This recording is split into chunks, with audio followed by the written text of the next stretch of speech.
బులెటిన్లో బ్రేకింగ్ చూస్తున్నాం. సీఎం రేవంత్ రెడ్డితో డిప్యూటీ సీఎం పవన్ భేటీ అయ్యారు. ముఖ్యమంత్రి సహాయ నిధికి ₹1 కోటి అందించారు డిప్యూటీ సీఎం పవన్ కళ్యాణ్. తెలుగు రాష్ట్రాల్లో వరదలు ప్రజలు అతలాకుతలం అవడం వల్ల తెలంగాణకి ₹1 కోటి అందిస్తున్నట్లు చెప్పారు. ఏపీలోని 400 పంచాయతీలకు ఒక్కోదానికి ₹1,00,000 చొప్పున ₹4 కోట్ల సొంత నిధులను విరాళంగా ప్రకటించారు AP deputy CM Pawan Kalyan.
CM Revanth రెడ్డితో డిప్యూటీ సీఎం పవన్ కళ్యాణ్ భేటీ అయ్యారు.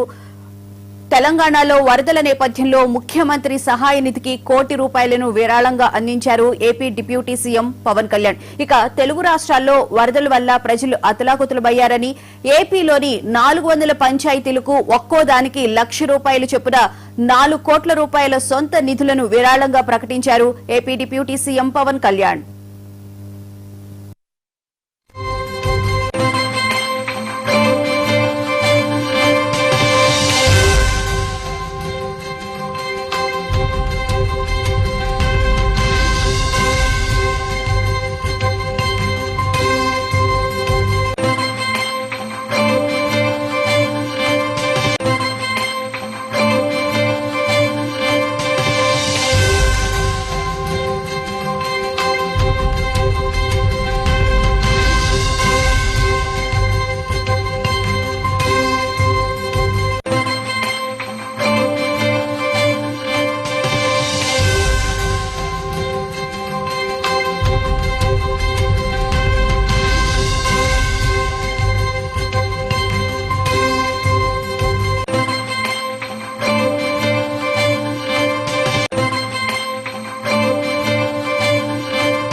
సీఎం రేవంత్ రెడ్డితో డిప్యూటీ సీఎం పవన్ కళ్యాణ్ భేటీ అయ్యారు. ముఖ్యమంత్రి సహాయ నిధికి ₹1 కోటి విరాళంగా ప్రకటించారు. దీనికి సంబంధించిన పూర్తి వివరాలను మా కరెస్పాండెంట్ శ్రీకాంత్ అడిగి తెలుసుకున్నాం. శ్రీకాంత్, చెప్పండి, వరద ప్రభావిత ప్రాంతాల్లో గురైన నేపథ్యంలో AP deputy CM Pawan Kalyan చెక్కును రిలీజ్ చేయడం జరిగింది. ₹1 ఇస్తానని అంతకు ముందే గతంలోనే ప్రకటించారు. ఇప్పుడు ముఖ్యమంత్రిని కలిసి ఆ చెక్కును కూడా అందజేయడం జరిగినట్లుంది. పూర్తి వివరాలేంటి?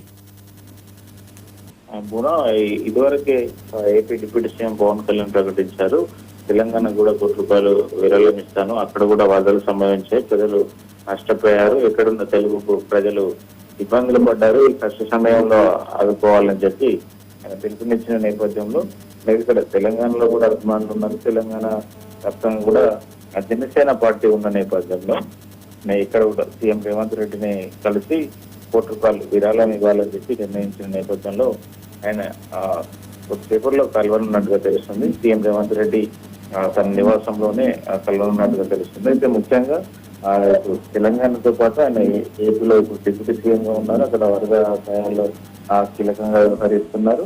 దాంతో పాటుగా తెలంగాణ మెయిన్ గా ఖమ్మం, మహబూబాబాద్, సూర్యాపేట జిల్లాలో ఈ విపత్కర పరిస్థితులు ఏర్పడిన నేపథ్యంలో ఆయన తెలంగాణకు ₹1 ఇవ్వాలని నేపథ్యంలో సీఎం కలిసి ఇక్కడ తెలంగాణ రాష్ట్రంలో జరిగిన వివరాలు కూడా సేకరించనున్నారు. అదేవిధంగా వారితో మాట్లాడనున్నారు. తర్వాత ఆయన సీఎం అయిన తర్వాత డిప్యూటీ సీఎం అయిన తర్వాత కూడా మొదటిసారి ఈ భేటీ ఉండబోతుంది. ఈ మొదటి భేటీలో రాష్ట్రాలకు సంబంధించినటువంటి అంటే డిప్యూటీ సీఎం పవన్ కళ్యాణ్ గతంలో రెండు రాష్ట్రాల మధ్య సయోధ్య వాతావరణంలో అన్ని ఏ సమస్య కూడా లేకుండా పరిష్కారం ఏ విధంగా కృషి చేస్తానని కూడా ఆయన చెప్పడం జరిగింది. ఏపీకి అవసరమయ్యేటువంటి అవసరాల కోసం స్వయంగా ఆయన కర్ణాటక రాష్ట్రానికి వెళ్లి అక్కడ రేణులకు సంబంధించి కూడా మాట్లాడవచ్చిన పరిస్థితి ఉన్న నేపథ్యంలో తెలంగాణకు సంబంధించిన ఇష్యూస్ కావచ్చు, ఈ రెండు రాష్ట్రాల తెలుగు రాష్ట్రాల మధ్యలో ఉన్నటువంటి కొన్ని సమస్యల పైన కూడా ఆయన సీఎంతో చర్చించే అవకాశం ఉన్నట్టుగా తెలుస్తుంది. ఈ నేపథ్యంలోనే అంటే తెలుగు ప్రజలు ఎక్కడున్నా ఒకటే అనేది ఒకటి స్ఫూర్తిని చాటేందుకు ఈ రోజు సీఎం రేవంత్ రెడ్డి భేటీ సందర్భంగా ఆయన మాట్లాడే ఆస్కారం ఉన్నట్టు తెలుస్తుంది. తర్వాత చెక్ ₹1 విరాళం ఇచ్చిన తర్వాత ఆయన మీడియా ద్వారా మాట్లాడే అవకాశం ఉందని తెలుస్తుంది. అయితే ఏపీ డిప్యూటీ సీఎం అయినప్పటికీ పవన్ కళ్యాణ్ తన సొంత డబ్బుల నుంచి ₹1 విరాళంగా ప్రకటించడాన్ని మనం ఎలా చూడొచ్చు అంటారు? అటు ఏపీకి ప్రకటించారు, పంచాయతీలకు కూడా ₹4 ప్రకటించడం జరిగింది. మొత్తం ₹5 ఏపీకి ఇస్తే ₹1 తెలంగాణకి ఇచ్చారు. దీన్ని మనం ఎలా చూడొచ్చు? ఆయనకు అంటే గతంలో ఎప్పుడు ఎలాంటి ప్రకృతి విపత్తులు సంభవించినా పవన్ కళ్యాణ్ తన రెమ్యునరేషన్ నుంచి ఇటు తెలుగు రాష్ట్రాలకు ఇస్తూ వస్తున్నారు. గతంలో నుంచి కూడా ఆయన చేస్తూ వస్తున్నారు. ఇప్పుడు ప్రత్యేకంగా ఆయన ఏపీ డిప్యూటీ సీఎం గా ఉన్నప్పటికీ అక్కడి ప్రయోజనాలే ముఖ్యమని చెప్పి అక్కడికే పరిమితం కాకుండా తెలంగాణలో కూడా పార్టీ విస్తరించి ఉన్న నేపథ్యంలో తెలంగాణలో కూడా ఆయన అభిమానులు ఉన్న నేపథ్యంలో తెలుగు రాష్ట్రాలనే ఆయన ఇప్పటికే ప్రకటించారు. తెలుగు రాష్ట్రాల ప్రజలు ఎవరికి ఆపద వచ్చినా మనం చెల్లించిపోతాం, తెలంగాణ ప్రజలు కూడా మన వాళ్ళే అని చెప్తే ఆయన ₹1 ఇక్కడి ప్రభుత్వానికి కూడా ఇవ్వడం అయితే ఇక్కడి రాష్ట్ర ప్రజలు కూడా హర్షం వ్యక్తం చేస్తున్నారు. ఆయన అభిమానులు కూడా హర్షం వ్యక్తం చేస్తున్నటువంటి పరిస్థితి. ఎందుకంటే ఆయన ప్రాంతాలుగా రాష్ట్రాలుగా విడిపోయినప్పటికీ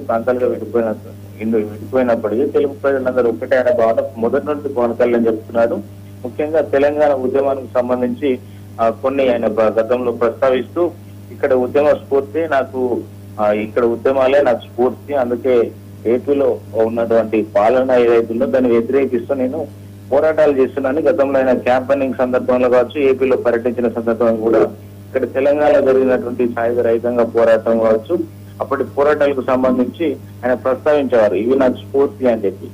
అంటే ఆ స్ఫూర్తితో ఇక్కడ తెలంగాణ ప్రాంతంలోని ఆయనకు చాలా ఇష్టం. చాలా ప్రాంతాలు ఇక్కడ కొండగట్ట ఆంజనేయ స్వామి అంటే నాకు పునర్జన్మ ప్రసాదించాలని చెప్పి ఇక్కడ సెంటిమెంట్ గా భావిస్తాడు. ఈ ప్రాంతంతో ఉన్న ప్రజలతో ఆయన ఎమోషనల్ ఒక బాండింగ్ అయితే ఉందని చెప్పొచ్చు. ఈ నేపథ్యంలోనే ఇక్కడికి వస్తూ వచ్చిన అంటే ఏపీకి డిప్యూటీ సీఎం ఉన్నప్పటికీ ఆయన తెలంగాణ ఆ ప్రాంతంలో ఆయనకు అభిమానులు ఉన్నారు, ఫ్యాక్టరీ ఉంది, థియేటర్ ఉన్న నేపథ్యంలో ఇక్కడ కూడా ఒక ఎమోషనల్ బాండింగ్ ఆయన ఉన్న నేపథ్యంలో ఇక్కడ సీఎం తో కలిసి మర్యాద పూర్వకంగా చెక్ అందించనున్నారు. అంటే ఆయన ఒక డిప్యూటీ సీఎం హోదాలో ఉన్నప్పటికీ వ్యక్తిగతంగా మనం చాలా సందర్భాల్లో వింటూ ఉంటాం. ఆయన రెమ్యునరేషన్ నుంచే దాదాపు ఈ అమౌంట్ అంతా ఖర్చు చేస్తుంటారో వచ్చింది అంటే వచ్చింది ఎంత పోయింది ఎంత అనే లెక్కలు చూడకుండా ఆయన అంటే కుడి చేతి వచ్చింది ఎడమ చేతి తెలియకుండా అన్నట్టు ఇలా ఆయన వ్యవహరిస్తుంటారు. ఆయన విరాళాలు కావచ్చు, అదేవిధంగా సహాయం కావచ్చు, ఇట్లా ఇచ్చేస్తూ ఉంటారని చెప్పి సన్నిహితులు చెప్తున్న పరిస్థితి ఉన్న నేపథ్యంలో పవన్ కళ్యాణ్ ఆ డిప్యూటీ సీఎం హోదాలో కాకుండా ఒక సగటు తెలుగు మనిషిగా స్పందించి ఇచ్చినట్టుగానే భావించాలి. తెలంగాణ ప్రజలైతే దీనిపైన హర్షం వ్యక్తం చేస్తున్నారని చెప్పొచ్చు. Right, thank you Srikanth.